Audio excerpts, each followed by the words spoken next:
melawan kutukan kos yang selalu penuh. Pintu kamar Nadia kini terbuka sepenuhnya.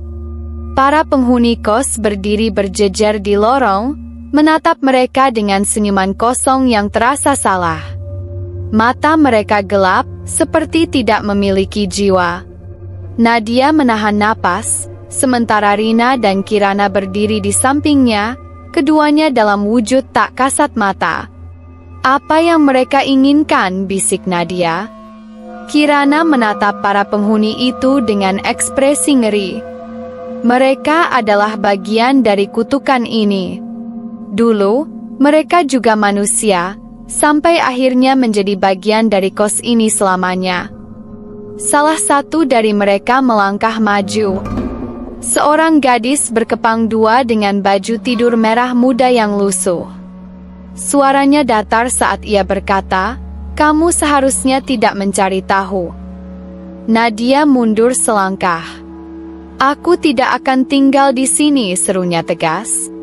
Tapi gadis itu tersenyum miring. Sudah terlambat. Tiba-tiba, seluruh penghuni kos bergerak serempak, berjalan mendekati Nadia. Ia bisa merasakan hawa dingin yang menjalar ke kulitnya, seakan kehadiran mereka menyedot kehangatan dari ruangan. "Kita harus keluar dari sini," seru Rina panik. "Tidak bisa," Kirana menggeleng. "Begitu kos ini memilihmu, kamu tidak bisa keluar dengan cara biasa." Nadia menoleh tajam. "Lalu bagaimana caranya?" Kirana menggigit bibirnya. "Hanya ada satu cara, membakar kos ini sampai rata dengan tanah." Nadia tersentak. "Apa?" "Kos ini terikat dengan roh sang ibu, pemilik asli rumah ini. Dialah yang menjaga tempat ini tetap hidup, menjaga kutukan ini tetap berjalan," jelas Kirana cepat.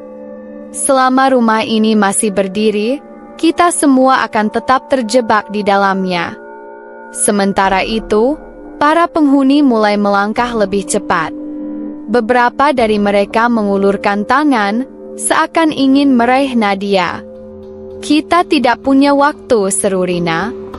"Nadia, kalau kamu masih bisa melarikan diri, sekarang saatnya." Nadia menggertakkan giginya. Ia tidak ingin lari begitu saja. Ia datang untuk menyelamatkan kakaknya. "Aku akan membakar tempat ini," katanya mantap. "Tapi aku butuh waktu untuk mencari bensin atau sesuatu yang bisa menyalakan api." Kirana menatap ke arah lemari tua di pojok kamar. "Aku tahu di mana kita bisa menemukannya." Dulu, sebelum menjadi kos, rumah ini memiliki gudang di belakang. Ada sisa-sisa bahan bakar di sana. Nadia mengangguk. "Ayo kita pergi ke sana." Mereka bertiga bergegas keluar kamar, sementara para penghuni kos mulai bergerak lebih cepat, mengikuti mereka seperti bayangan kelam. Lorong yang tadi terasa sempit kini seolah tak berujung, membuat setiap langkah terasa semakin berat. Namun Nadia tidak akan menyerah.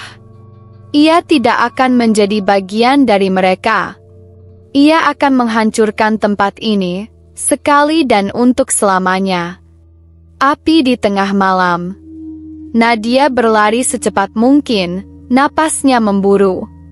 Rina dan Kirana melayang di sampingnya, menuntunnya ke gudang belakang yang hampir terlupakan. Di belakangnya, para penghuni kos masih mengikuti, langkah mereka semakin cepat. Begitu sampai di gudang, Nadia mendobrak pintu kayu lapuk itu. Bau debu dan minyak tanah menyeruak di udara. Di sudut ruangan, ia melihat beberapa jerigen berdebu yang tampak masih berisi cairan kental. "Ini dia," serunya. Tangannya gemetar saat menuangkan bensin ke lantai kayu gudang, lalu menjalar ke lorong dalam rumah. Ia harus bekerja cepat. Jika para penghuni itu menangkapnya, ia tidak akan pernah bisa keluar lagi. Namun, sebelum ia sempat menyalakan api, terdengar suara berhenti. Seketika, udara menjadi lebih dingin. Nadia menoleh, dan di sana, di tengah lorong yang remang, berdiri sosok seorang wanita tua berbaju kebaya lusuh. Wajahnya pucat, matanya kosong, dan rambutnya panjang menjuntai menutupi sebagian wajahnya. "Sang ibu, apa yang kau lakukan?" Suara wanita itu menggema di seluruh rumah. Nadia meneguk ludah. "Aku akan mengakhiri ini." Sosok itu tersenyum kecil. "Kamu pikir bisa menghancurkan rumah ini begitu saja?" Sekejap, semua penghuni kos yang tadinya mengejar Nadia kini berdiri kaku di belakang sang ibu, wajah mereka hampa. Mereka bukan lagi manusia. Mereka adalah bagian dari rumah ini. "Aku hanya ingin anakku kembali. Aku hanya ingin dia pulang." Suara sang ibu bergetar, tapi matanya penuh kegelapan. Kirana mendekat, wajahnya muram. "Bu, dia tidak akan kembali. Kau harus melepaskannya." Mata wanita itu berkedut. "Aku tidak bisa. Aku sudah menunggu terlalu lama." "Tapi kau menyakiti orang lain," seru Nadia.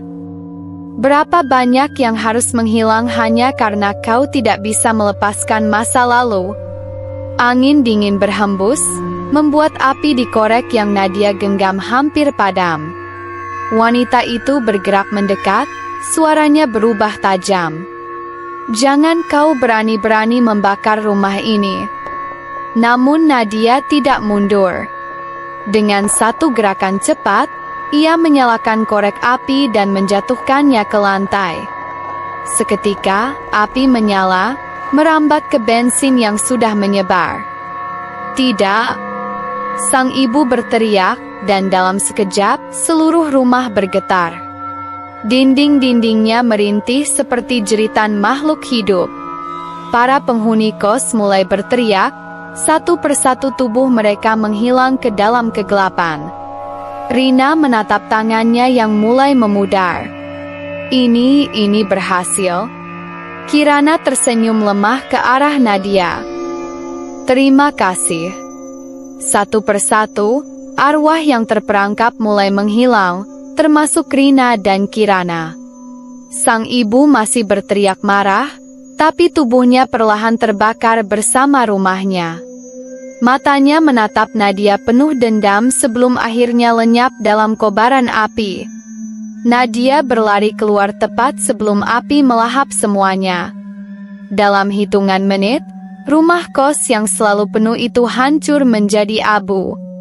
Dan setelah malam itu, tidak pernah ada lagi cerita tentang kos putri yang selalu penuh, karena rumah itu tak lagi ada. Namun, di antara sisa-sisa puing yang hangus, Nadia merasa ada sepasang mata yang masih mengawasinya.